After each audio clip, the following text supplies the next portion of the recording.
Hello मेरे प्यारे बच्चों, और कैसे हैं आप लोग? सभी लोग बढ़िया? कोई दिक्कत किसी को नहीं ना? चलिए ओके। आप देख रहे हैं मेरा YouTube channel Zeeshan sir physics, ठीक है? और आप लोगों को हम पढ़ा रहे हैं रे ऑप्टिक्स। रे ऑप्टिक्स में हम लोगों ने स्टार्ट किया है रिफ्रैक्शन ऑफ लाइट। क्या स्टार्ट किया है? रिफ्रैक्शन ऑफ लाइट, ठीक है?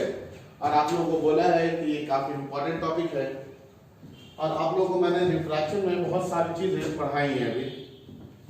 आज हम लोग स्टार्ट करेंगे टॉपिक अपना, और सबसे पहले हम पढ़ेंगे रिलेशन बिटवीन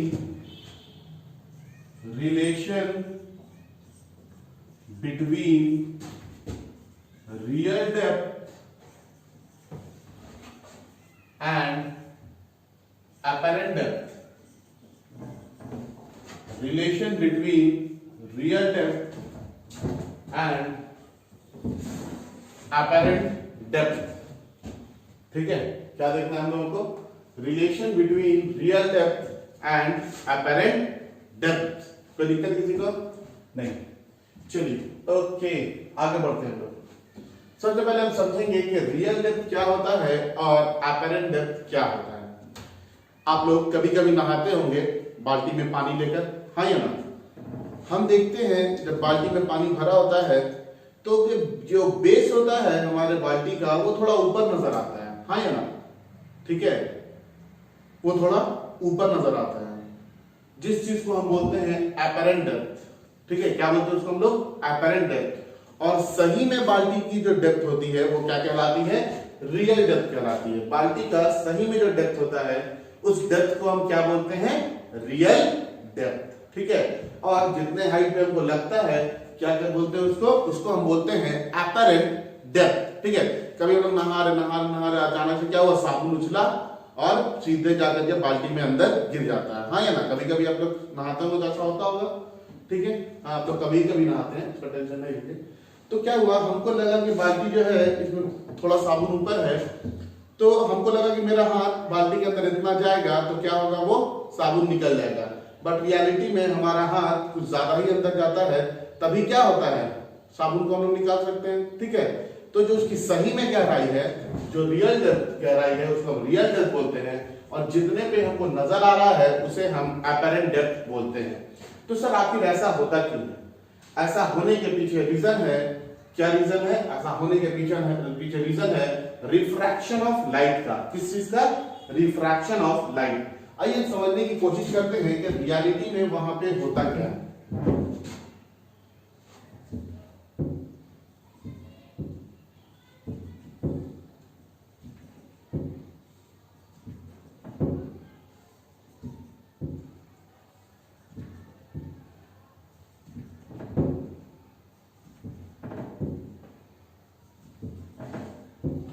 चलिए देखिए, ये हम मान लेते हैं कि मीडियम है जिसका रिफ्रैक्टिव इंडेक्स μ1 है, और ये दूसरा मीडियम है जिसका रिफ्रैक्टिव इंडेक्स μ2 है।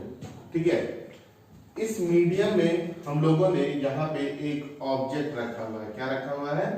एक ऑब्जेक्ट है हमारा। ठीक है, तो हमको ये ऑब्जेक्ट ऊपर क्यों नजर आता है, हम लोग इसके पीछे का रीजन देखेंगे अभी।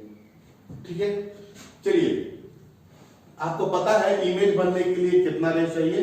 2 रे चाहिए, जो कि रिफ्रैक्शन के बाद, रिफ्लेक्शन के बाद, और रिफ्रैक्शन के बाद, जो कि रिफ्रैक्शन के बाद या तो सही में कट करे या कट करता हुआ नजर आए। तो आइए देखते हैं हम लोग यहाँ पे।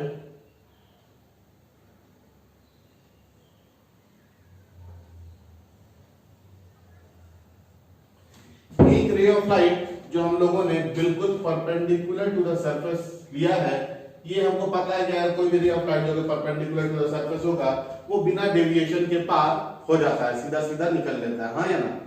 होता है ऐसा। एक दूसरा रे लेते हैं हम लोग और इसको किसी एंगल पे इंसिडेंट करवा सकते हैं। ठीक है, इसको हमने बोला एंगल ऑफ इंसिडेंस। तो इस सरफेस के परपेंडिकुलर हम बना सकते हैं, जिसको हम नॉर्मल बोलते हैं। ये क्या हो गया? नॉर्मल हो गया। हम मानते हैं कि μ1 जो है ये बड़ा है किससे? μ2 से। मतलब ये डेंसर मीडियम है और ये रेयरर मीडियम है। मतलब ये पानी है और ये एयर है, ऐसा मान सकते हैं। ठीक है, जब भी ray of light optically denser से ऑप्टिकली रेयर मीडियम की तरफ ट्रैवल करता है तो it will bend away from the normal. क्या होता है, ये नॉर्मल से दूर जाता है, हाँ या ना, ये नॉर्मल से दूर जाता है। हमको लगेगा यहाँ पे है हमारा आंख, ठीक है, ये क्या है, ये हमारा आंख। हम जब देखेंगे तो बोलेगा रे ऑफ लाइट यहां तक कहीं से आ रहा है और यहां पे हम लोगों को इमेज नजर आएगा। ठीक है, सही में ऑब्जेक्ट कहां पे है, ऑब्जेक्ट यहां पे है, नजर कहां पे आ रहा है, यहां पे नजर आ रहा है। तो क्या ये कुछ हाइट से ऊपर उठ गया ना। ठीक है, मान लेते हैं कि इस पॉइंट को हमने ए बोला, इस पॉइंट को बी बोला। अब देखिए इधर ए से ओ की दूरी ये क्या है, रियल डेप्थ है, और ए से आई की दूरी ये क्या है, एपेरेंट डेप्थ है। ठीक है, ए से ओ की दूरी को हम रियल डेप्थ बोलेंगे और ए से आई की दूरी को हम एपेरेंट डेप्थ बोलेंगे। इसका मतलब ये हुआ सर कि ये जो भी हम डिफरेंस, जो भी हाइट लेंगे वो सरफेस से लेंगे। तो हाँ, याद रखना है कि हम लोग जो भी यहाँ पे हाइट लेंगे वो हाइट कहां से लेंगे, सरफेस से। ऐसा नहीं कि हम यहां से हाइट मेजर करने लगेंगे, नहीं, यहां से रियल डेप्थ नहीं। क्या होगा, यहां से जो भी, जहां पे जो इंटरफेस है, इंटरफेस से ही हम लोग क्या करते हैं, उसका डेप्थ मेजर करते हैं। इंटरफेस से क्या करेंगे, हम लोग डेप्थ को मेजर करेंगे। ठीक है, चलिए देखिए, ये नॉर्मल है, नॉर्मल और एंगल ऑफ इंसिडेंट, नॉर्मल और इंसिडेंट रे के बीच के एंगल को हम क्या बोलते हैं, एंगल ऑफ इंसिडेंस बोलते हैं ना। ये रिफ्रैक्शन हो गया है, मतलब रे ऑफ लाइट रिफ्रैक्ट कर गया है, बेंड कर गया है, और नॉर्मल और रिफ्रैक्टेड रे के बीच के एंगल को क्या बोलते हैं हम लोग, एंगल ऑफ रिफ्रैक्शन बोलते हैं। ठीक है, हमको रिलेशन बताना है real depth and apparent depth के बीच में, real depth and apparent depth के बीच में। ठीक है, चलिए देखेंगे, बहुत ही आसान है ये, कोई दिक्कत नहीं होना चाहिए मेरे ख्याल से आप लोगों को।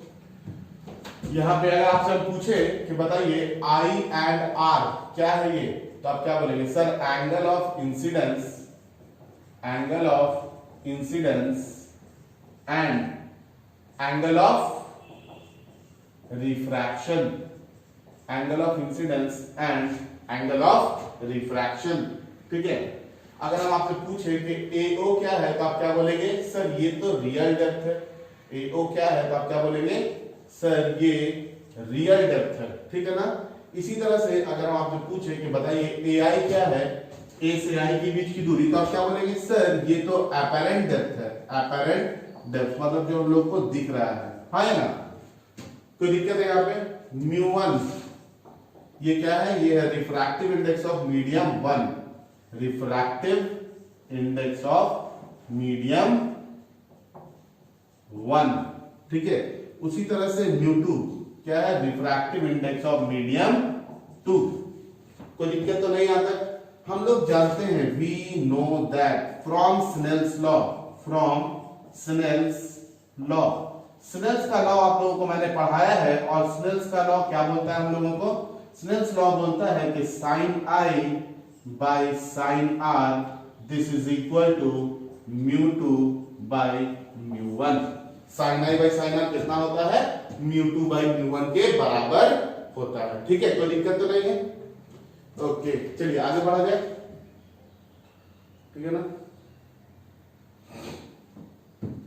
चलिए देखिए इधर, अगर ये वाला एंगल I है, इसको हमने क्या बोला है, एंगल I बोला है। अगर ये एंगल I है तो क्या ऑल्टरनेट एंगल से ये भी एंगल I होगा।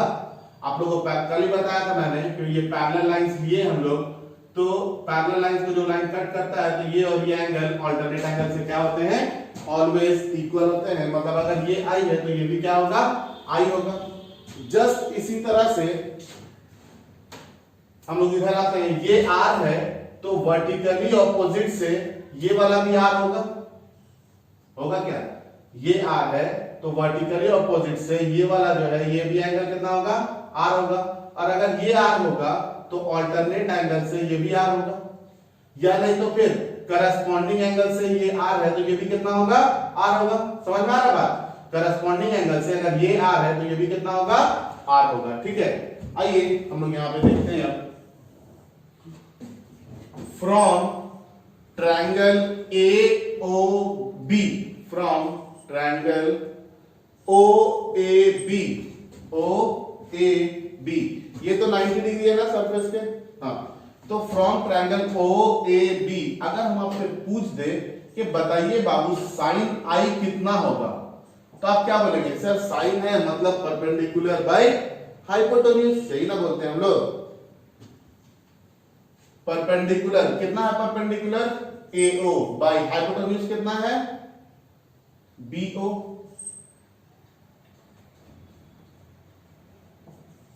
ओके, इसी तरह से अगर हम आपसे पूछ दे from triangle AIB, from triangle AIB, ये ट्रायंगल AIB है ना, ये A है, ये I और ये B है। अगर हम आपसे पूछ दे कि बताइए बाबू साइन R कितना होगा, तो आप क्या बोलेंगे? सर साइन R बोले तो परपेंडिकुलर, यहां पे सॉरी परपेंडिकुलर AB है ना, यहाँ पे परपेंडिकुलर क्या है? AB है। ये तो एंगल बन रहा मतलब ये क्या हो गया? बेस हो गया। ये ना परपेंडिकुलर है तो कितना हो गया? AB डिवाइडेड बाय हाइपोटेन्यूज कितना है? BO। उसी तरह से साइन R के लिए परपेंडिकुलर कितना है? साइन R के लिए परपेंडिकुलर AB ही है, हाँ या ना? और हाइट कितना है? सॉरी ये हाइपोटेन्यूज कितना है? BI। तो जो क्या लिखेंगे हम लोग? AB divided by BI। तो दिखता है यहाँ पे, हाँ या ना? फिर से ध्यान से सुनिए, ये ट्रायंगल जो है AOB, इसके लिए ये एंगल I है मतलब AO क्या होगा? बेस होगा। और AB क्या होगा? AB जो होगा वो परपेंडिकुलर होगा और BO जो होगा वो हाइपोटेन्यूज होगा। ठीक है, तो हम लोग को साइन I पूछा गया है मतलब परपेंडिकुलर बोले तो AB divided by AO, sorry AB divided by BO, perpendicular by hypotenuse. उसी तरह से ये ट्रायंगल देखेंगे हम लोग AIB, यहां पे अगर पूछे साइन R कितना है तो आप क्या बोलेंगे? सर परपेंडिकुलर तो AB है और हाइपोटेन्यूज कितना है? BI। तो हम इसको बोल देते हैं 1A और इसको बोल देते हैं 1B। ठीक है, हम करेंगे क्या? 1A को डिवाइड कर देंगे 1B से। ठीक है, क्या करेंगे? 1A को डिवाइड करेंगे 1B से, तो डिवाइड कीजिए, क्या मिलेगा? Sine I by sine R, this is equal to AB by BO divided by AB by BI। तो दिक्कत, ये AB और ये AB क्या हो गया? कट गया। इसको यहां तक पलट देंगे, क्या मिल जाएगा हम लोगों को? इधर वाला मिटा दे क्या? इधर वाले लोग कॉपी तो कर ही लिया हमने, रब करते हैं।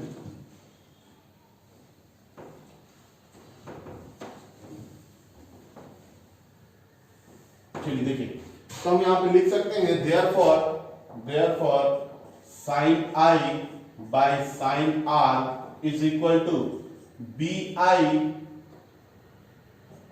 Divided by BO। ठीक है, इसको बोल देते हैं हम लोग इक्वेशन नंबर 2।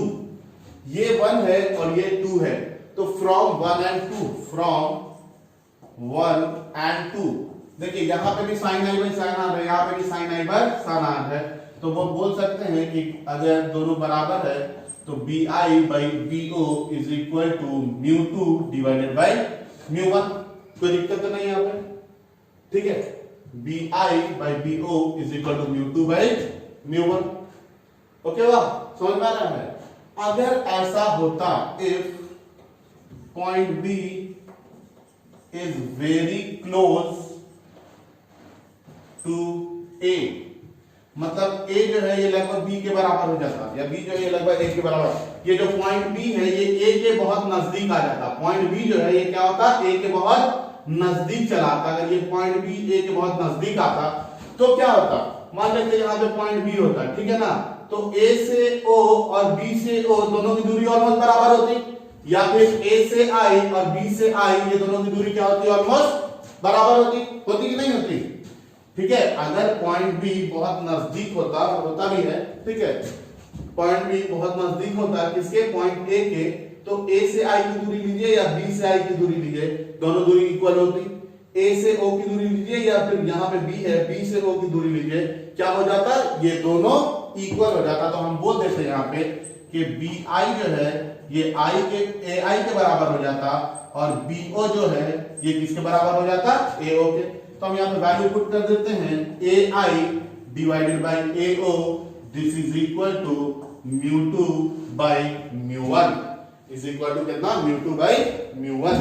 आगे बढ़े, चलिए देखते हैं आगे बढ़ते थोड़ा सा।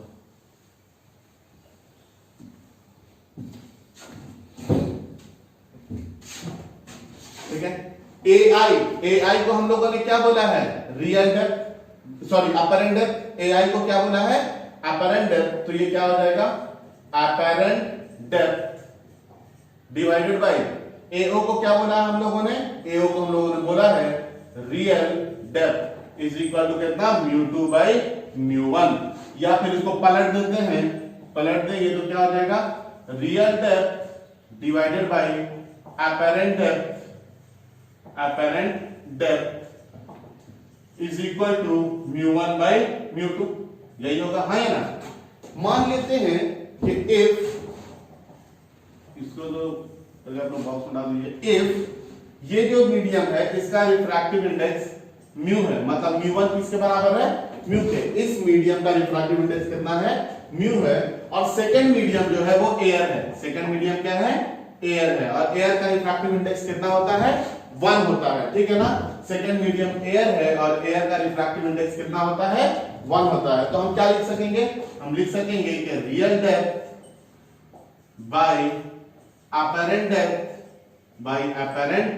Depth this is equal to mu by 1, मतलब म्यू। ये आपसे ऑब्जेक्टिव में ही पूछा जाता है कि बताइए रियल डेप्थ और अपरेंट डेप्थ के बीच में रिलेशन क्या बनेगा। ठीक है, तो आप लोग इन सारी चीजों को कॉपी कर लेंगे, ठीक है ना। चलिए आगे बढ़े अब। ओके, ठीक है, आगे बढ़ते हैं हम लोग और एक क्वेश्चन लिखेंगे, ठीक है।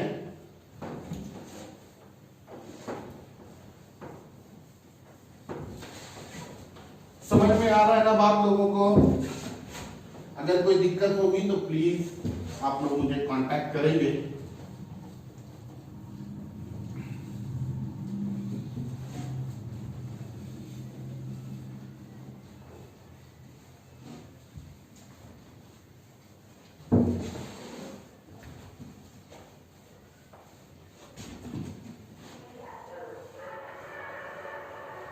चलिए आगे बढ़ा जाए, ठीक है।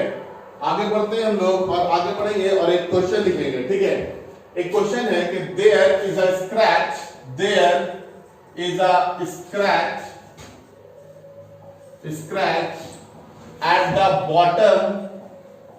at the bottom surface of a glass slab of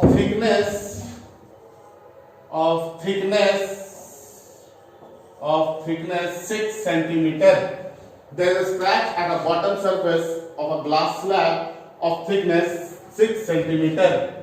Where should the scratch be seen?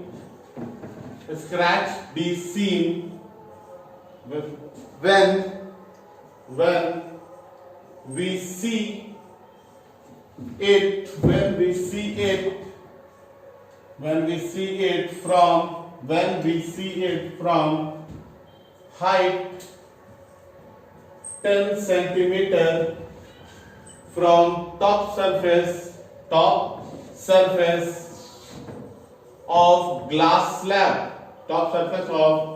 glass slab, और हमको पता है रिफ्रैक्टिव इंडेक्स ऑफ ग्लास कितना होता है, 1.5। देखिए क्वेश्चन क्या बोल रहा है, समझेंगे हम लोग, ठीक है। क्वेश्चन बोल रहा है कि एक ग्लास स्लैब है। क्या है, ग्लास स्लैब तो हम लोग देखे होंगे इस तरह का होता है, ठीक है। इसको हम बोलते हैं क्या, ग्लास स्लैब। बोला कि इस ग्लास स्लैब का जो थिकनेस है ये कितना है, ये 6 सेंटीमीटर है। ग्लास स्लैब का थिकनेस कितना है, 6 सेंटीमीटर। बोलता है कि इस ग्लास स्लैब के बॉटम पे एक स्क्रैच लगा हुआ है, ठीक है।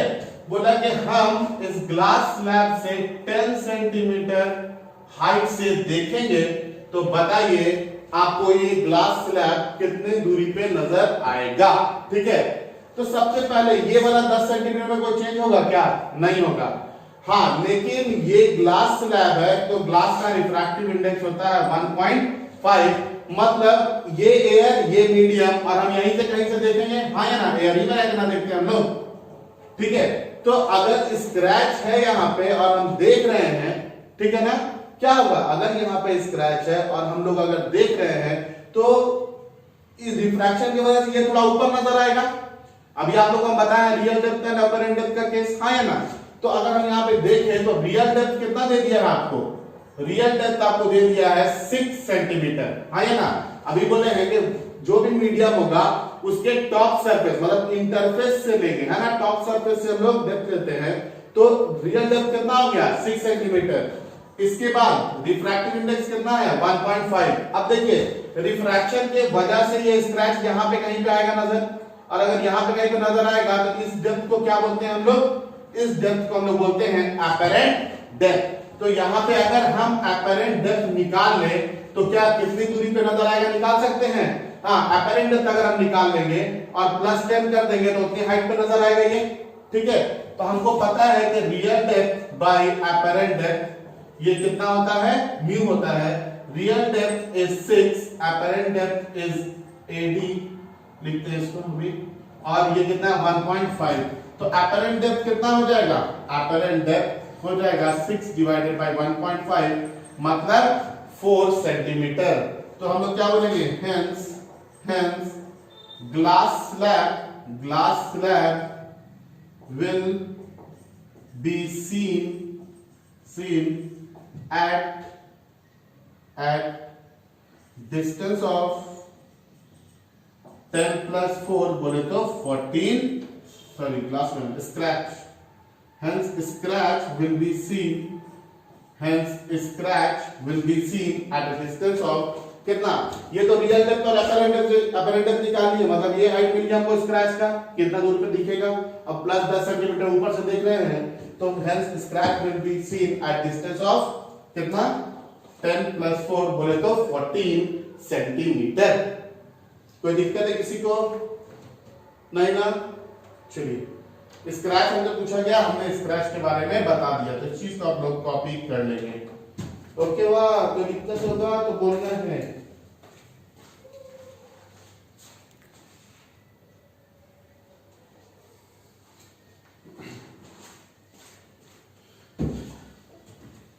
चलिए आगे बढ़ते हैं हम लोग।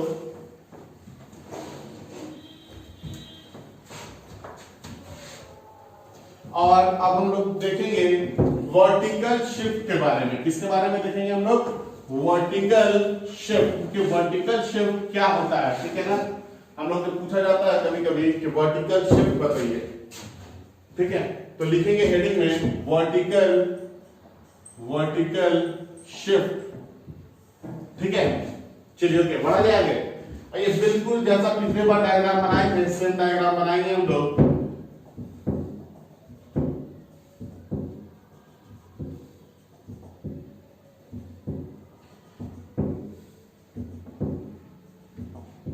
चलिए देखिए, ये हम लोग मान लेते हैं कि मीडियम 1 है जिसका रिफ्रैक्टिव इंडेक्स μ1 है, और ये मीडियम 2 है जिसका रिफ्रैक्टिव इंडेक्स μ2 है, ठीक है। मीडियम 1 जो है ये मीडियम 2 से बड़ा है, ठीक है। मीडियम 1 क्या है? मीडियम 2 से बड़ा है, मतलब ये डेंसर है और ये रेयर है, ठीक है ना। हम लोग करें क्या कि यहाँ पे हम लोगों ने एक ऑब्जेक्ट रख दिया है, और जब हम यहां से देखते हैं तो हमको ऑब्जेक्ट क्या होता है? थोड़ा ऊपर नजर आता है। आइए देखते हैं इसका रे डायग्राम बना करके। पहले इसका रे डायग्राम बनाएंगे हम लोग।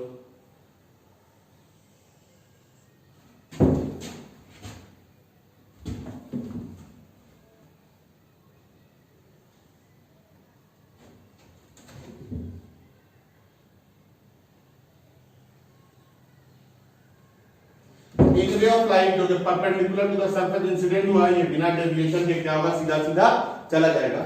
एक दूसरा रे ऑफ लाइट हम लोग थोड़ा कुछ सी एंगल पे इंसिडेंट करवाते हैं, ये मान लेते हैं कि ये परपेंडिकुलर है। ये क्या होगा? ये यहाँ से कुछ बेंड होते जाएगा, ठीक है। हमको लगेगा कि ये वाला रे ऑफ लाइट इधर से कहीं से आ रहा है, और जहां पे ये कट करता हुआ नजर आएगा यहीं पे इमेज का फॉर्मेशन होगा। मान लेते हैं कि जो जो थिकनेस है इसका ये कितना है t है, थिकनेस कितना है t है, कोई दिक्कत नहीं है, समझ में आ रहा है। यहाँ पे हमको इमेज नजर आ रहा है इस ऑब्जेक्ट का। अब देखिए वर्टिकल शिफ्ट किसको बोलते हैं, कितने वर्टिकल डिस्टेंस है, ठीक है, हमको ऑब्जेक्ट मूव किया हुआ नजर आएगा। मान लेते हैं ये जो वर्टिकल शिफ्ट है, ये वर्टिकल शिफ्ट है d, कितना है वर्टिकल शिफ्ट का बोल दिए कितना d, मतलब कितने वर्टिकल डिस्टेंस से ऑब्जेक्ट हमको उठा हुआ नजर आएगा जब हम ऑब्जेक्ट को रेयरर मीडियम से देख रहे होंगे और ऑब्जेक्ट कहां होगा, डेंसर मीडियम में होगा। ठीक है, क्या बोला मैंने कि कितने वर्टिकल हाइट से हमको ये ऑब्जेक्ट शिफ्ट किया हुआ नजर आएगा, कब, जब हम ऑब्जेक्ट को रेयरर मीडियम से देख रहे होंगे और ऑब्जेक्ट कहां पे होगा, डेंसर मीडियम में होगा। ठीक है, तो इसी वर्टिकल हाइट को हम क्या बोलते हैं, वर्टिकल शिफ्ट। इसके लिए हम लिखेंगे, डिफाइन करेंगे पहले, the vertical distance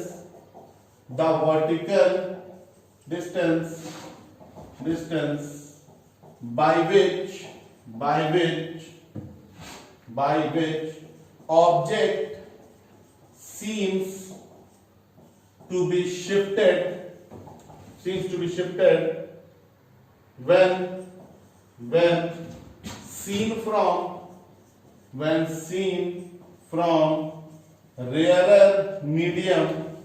when seen from rarer medium and object is in denser medium.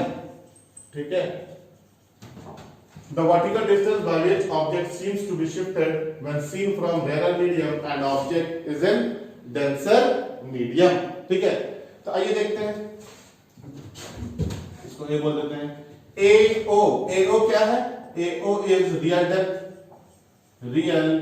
depth, AI क्या है, AI है apparent depth, AI is apparent depth। D क्या है, D है वर्टिकल शिफ्ट, क्या बोलते हैं D को हम लोग, वर्टिकल शिफ्ट। ठीक है, अभी हम लोग एक्सप्रेशन निकालेंगे, हेडिंग में यहाँ पे लिख भी देंगे, expression for vertical shift, expression for vertical shift. ठीक है, एक्सप्रेशन फॉर वर्टिकल शिफ्ट। कोई दिक्कत है यहां तक, नहीं। μ1 ये है रिफ्रैक्टिव इंडेक्स को हम RI से लिख देते हैं। ठीक है, रिफ्रैक्टिव इंडेक्स ऑफ मीडियम 1, μ2 ये क्या है, refractive index of medium 2, and μ12 क्या हो जाएगा, ये हो जाएगा refractive index of medium 1 with respect to medium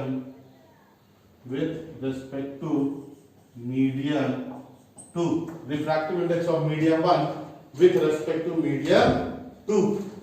ठीक है,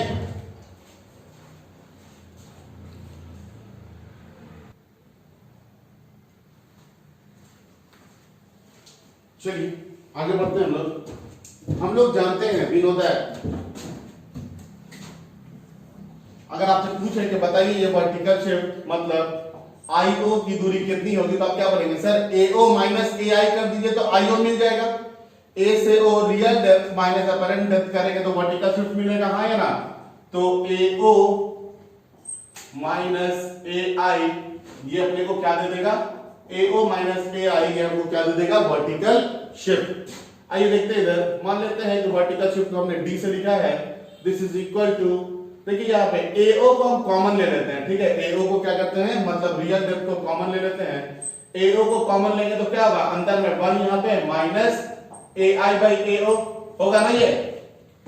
ठीक है, कोई दिक्कत नहीं ना। अगर हम लोग पढ़े हैं कि 2 माइनस 5 अगर है और हम लोग 2 को कॉमन लेंगे तो कितना होगा, 1 माइनस 5 बाई 2, ऐसे लिखते हैं ना। ठीक है, फिर इसको मल्टीप्लाई करेंगे 2, यहां इसे मल्टीप्लाई करेंगे 2 और 2 कैंसिल बचेगा सिर्फ 5। ठीक है, तो ये क्या हो गया, D equal to AO into 1 minus AI by AO। ठीक है, तो D is equal to AO apparent real depth कितना है, A से O की दूरी, रियल डेप्थ कितना बोले हम लोग, T बोलेंगे, हाँ या ना। ठीक है, जो रियल डेप्थ है इसको क्या बोलेंगे हम लोग, T बोलेंगे। तो this is equal to T into 1 minus AI। AI क्या है? AI is apparent depth divided by AO, ये क्या है? Real depth. And apparent depth by real depth क्या होता है? 1 बाय रिफ्रैक्टिव इंडेक्स। यही बताएं, real depth by apparent depth को रिफ्रैक्टिव इंडेक्स बोल रहे थे, हाँ या ना? Real depth by apparent depth mu आया था, तो apparent depth by real depth कितना आ जाएगा? 1 बाय म्यू। तो d is equal to t into 1 minus 1 by, इसको क्या लिख सकते हैं हम लोग? म्यू 1 बाय म्यू 2 भी लिख सकते हैं, refractive index of medium 1 with respect to medium 2। ठीक है, तो d is equal to t into 1 minus mu 2 by mu 1। ठीक है, कोई दिक्कत तो नहीं है? यहां तक समझ में आ रहा बात सभी को? आगे बढ़े, चलिए आगे बढ़ते हैं और मानते हैं कि इफ अगर म्यू 2 इज इक्वल टू 1, मतलब एयर हो जाए, दूसरा वाला मीडियम कौन हो जाए? एयर हो जाए। ठीक है, और mu 1 is equal to mu, मतलब म्यू 1 ये कोई सा भी एक मीडियम जिसका रिफ्रैक्टिव इंडेक्स म्यू है, तो कितना हो जाएगा? d is equal to t into 1 minus 1 by mu. ठीक है, ये हमारे पास एक्सप्रेशन है, एक्सप्रेशन फॉर वर्टिकल शिफ्ट। तो अगर आपको थिकनेस दे दे या फिर रियल डेप्थ दे दे और रिफ्रैक्टिव इंडेक्स दे दे, तो हम बता सकते हैं ना कितने हाइट से शिफ्ट करेगा। ठीक है, मतलब अगर आपके घर में जो पानी रखा हुआ है, जो भी आप टब में पानी रखे हैं, ठीक है, हम सिंपल से समझिए, आपने जो भी अपने टब में या बाल्टी जिससे भी नहाते हैं, कभी कभी आपको उसमें पानी रखा हुआ है, ठीक है, और आपको उस पानी का हाइट पता है, ठीक है ना, और रिफ्रैक्टिव इंडेक्स तो वाटर का हम लोग जानते हैं 4/3 होता है, तो वहां से हम ये कैलकुलेट कर सकते हैं कि जो भी ऑब्जेक्ट उस पानी के बेस पे जाएगा वो कितने हाइट से शिफ्ट करेगा, या फिर वो जो आपका जो भी है बाल्टी का बेस कितने हाइट से ऊपर शिफ्ट हुआ नजर आएगा। ठीक है, कोई दिक्कत नहीं, यहाँ पे आगे बढ़े थोड़ा सा और। ठीक है, देखिए फॉर मल्टीपल रिफ्रैक्शन, क्या? फॉर मल्टीपल रिफ्रैक्शन, यहां पे कभी सिर्फ एक ही रिफ्रैक्शन हुआ ना, एक मीडियम से दूसरे मीडियम में चला गया,